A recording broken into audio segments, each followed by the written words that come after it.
कितने पलायन करेगा हिंदू? भारत में संविधान चल रहा है क्योंकि भारत में हिंदू बहुसंख्यक है। भारत में लोकतंत्र चल रहा है क्योंकि यहां हिंदू बहुसंख्यक है। भारत की सेना विद्रोह नहीं करती है क्योंकि सेना में हिंदू बहुसंख्यक है।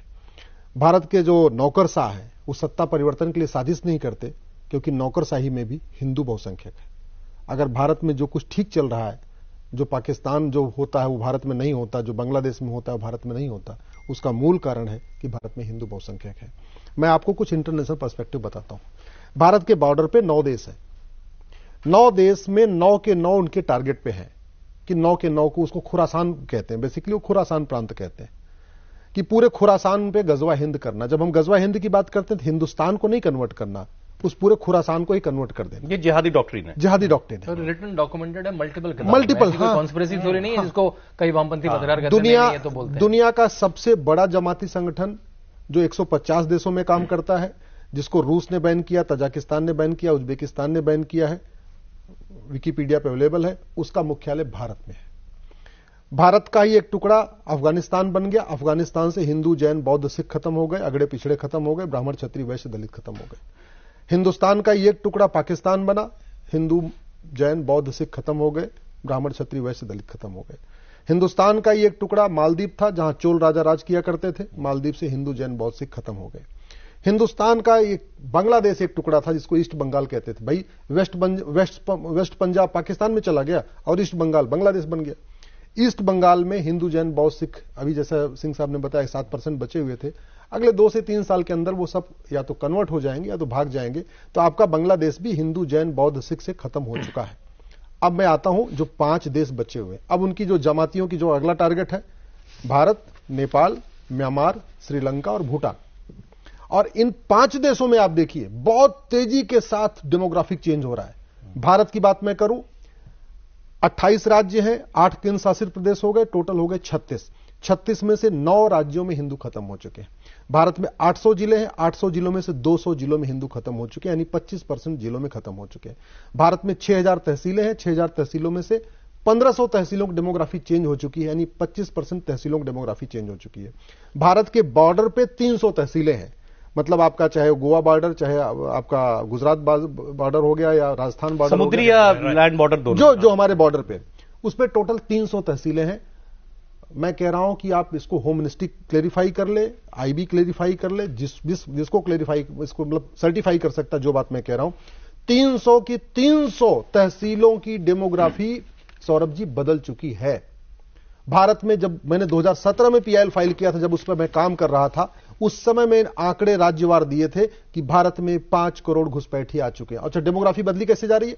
सबसे बड़ा माध्यम घुसपैठ, उसके बाद नेक्स्ट धर्मांतरण, चौथा जनसंख्या विस्फोट, तीसरा जनसंख्या विस्फोट, चौथा ड्रग। क्योंकि आप किसी देश को बर्बाद करना है तो उस देश के यंग जनरेशन को आप ड्रग में ढकेल दो। बहुत बड़े पैमाने पे प्लान्ड वे में भारत, नेपाल, भूटान, बांग्लादेश और म्यांमार में बहुत बड़े पैमाने पर ड्रग सप्लाई हो रही है। स्कूल में, कॉलेज में, यूनिवर्सिटी में ड्रग सप्लाई हो रही है। और 5वां जो टूल यूज किया जा रहा है, अश्लीलता। इंस्टाग्राम के माध्यम से, रील के माध्यम से हमारी यंग जनरेशन को पूरा कामुक बना दिया जा रहा है। उससे कोई मतलब ही धर्म क्या होता है, डेमोग्राफी क्या होता है, भारत के लिए क्या खतरा है। जब एक हमारा यंग यूथ नशे में चला गया और अश्लीलता में डूब गया, उसके बाद उसको कोई फर्क नहीं पड़ता कि कितने हिंदू बचे हैं, कितने जैन बचे हैं, हम काफी के क्षेत्र पे हम क्या डिस्कशन कर रहे हैं, वो मतलब उससे बाहर हो जाएगा। इसके एक पॉइंट पर आते हुए, आपने भी बात शुरुआत की थी एक संस्था से, आपने तबलीगी जमात की शायद आप बात जी। तो तबलीगी जमात आपकी अब जो जैसे बांग्लादेश में भी बात हो रही है, जमात इस्लामी काम कर रहा है। ये जमात इस्लामी पाकिस्तान में भी है शायद, हमारे यहाँ मुझे पता नहीं। जमात कश्मीर में, कश्मीर में हम लोग कहते हैं कि कश्मीर की रेडिकलाइजेशन के लिए जमात इस्लामी, लेकिन यहाँ वाला जमात इस्लामी और जो है कश्मीर वाला दोनों अलग अलग है। देखिए लेकिन हाँ, एक आपने अच्छा याद दिलाया, सलमान खुर्शीद ने आज जो बयान दिया है, सलमान खुर्शीद कांग्रेस के नेता के रूप में जाने जाते हैं, पूर्व विदेश मंत्री के, विदेश मंत्री, सुप्रीम कोर्ट के बड़े वकील है, सुप्रीम कोर्ट के बड़े वकील है, तबलीगी जमात के वो संरक्षक है, लीगल एडवाइजर भी है, उनके बोर्ड पर भी है। तबलीगी जमात नहीं, जमात इस्लामी की, जमात इस्लामी के, हाँ बिल्कुल। तो जमात इस्लामी, और ये सारी जमात इस्लामी एक ही हुई ना, बांग्लादेश, भारत, पाकिस्तान से मिला के। आप सर, आप जितने नाम ले रहे हैं ना, आप टहनियों का नाम ले रहे हैं, आप पत्तों का नाम ले रहे हैं। For the record Salman Khurshid आज इसलिए चर्चा में है क्योंकि उन्होंने कल एक बुक लॉन्च के मौके पर यह कहा है जो बांग्लादेश में हुआ ये हिंदुस्तान में भी हो सकता है, लेकिन हिंदुस्तान मुल्क बहुत बड़ा है, इसलिए यहां चीजों को ट्रैवल करने में बहुत टाइम लगता है, इसलिए एक अचानक से वो विस्फोट नहीं हो सकता जैसा बांग्लादेश के अंदर हो गया। ये ऑन रिकॉर्ड उनका कहा हुआ स्टेटमेंट। अब ये जो खतरे हैं इसके लिए ये खतरा मैं सर इसलिए मैं जहां आ रहा था वो बात रह गई कि ये सारी एक्टिविटीज हो रही हैं और आपने बताया ये सब इंटरकनेक्टेड हैं।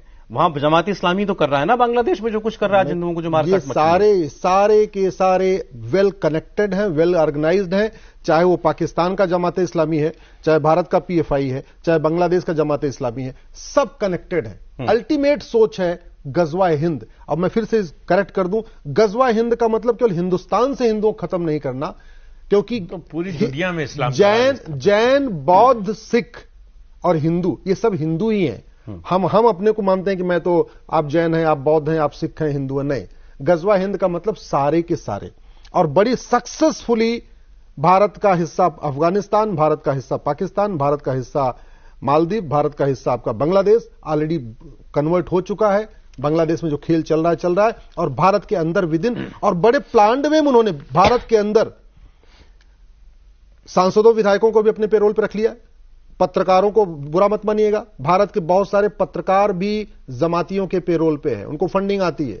भारत के बहुत सारे नेता विधायक सांसदों को भी बाकायदा वो देखिए, उनका ट्वीट देखिए, उनका फेसबुक पोस्ट देखिए, उनका आप तरीका देखिए, वो डायरेक्टली इनडायरेक्टली कैसे सपोर्ट करते हैं। एक जर्नलिस्ट ने, महिला जर्नलिस्ट है, ट्वीट किया बाकायदा कि हम 20 करोड़ हैं, 25-30 करोड़ गैर संघी हिंदू हैं। हाँ, दोनों मिल जाएं तो बांग्लादेश का टेम्पलेट यहां भी लागू कर सकते हैं। बिल्कुल, ये ऑफिशियल ट्वीट है। मतलब अरफा खानम बहुत लोगों की हसरत ये इस वक्त मंगे ले रही है। नहीं, ये बहुत सीरियसली सौरभ जी, इसको आप सीरियसली समझिए।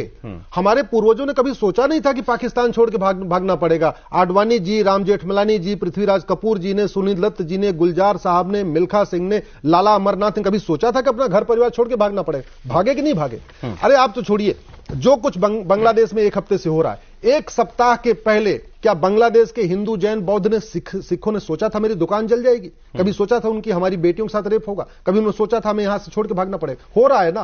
तो अगर बांग्लादेश में हो सकता है तो भारत में क्यों नहीं हो? उनका सपना बहुत चल रहा है। मैं इसलिए कह रहा हूं, बॉर्डर पे जो दुश्मन है उनसे सेना हमारी निपट लेगी, भारत के अंदर के दुश्मनों से निपटने के लिए कठोर दंड की व्यवस्था। और मैं इसको